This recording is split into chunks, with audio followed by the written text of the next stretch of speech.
ఏమైంది? ఎందుకు సూసైడ్ చేసుకున్నావు?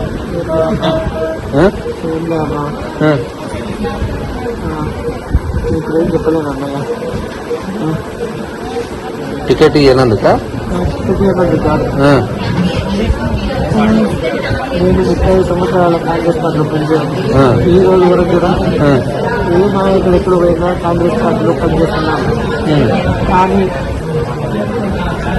ఇప్పుడు నాలాంటి వాళ్ళకు 100 మంది కార్యకర్తలకు ఏళ్ళ తరపడి పనిచేసే వాళ్ళకు కూడా అన్యాయం జరుగుతుంది. కాబట్టి నాకు ఒక్కటి చనిపోయిన సరే అది 1000 మందికి న్యాయం చేస్తారని రేవంత్ గారు నేను ఇది చేసుకోవడం జరిగింది.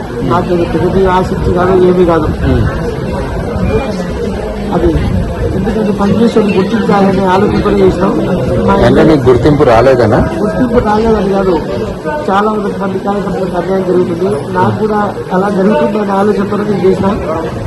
ఎమ్మెల్యే గారు కూడా మంచి వ్యక్తి. ఎమ్మెల్యే గారికి వచ్చి నేను చెప్పలేను. ఎందుకంటే అది కొంతమంది ఎమ్మెల్యే చెప్పడం అని కొంతమంది పార్టీలో సీనియర్లను కూడా భయపాఠం చేస్తున్నారు. కాబట్టి నేను డిసిజన్ తీసుకోవడం జరిగింది.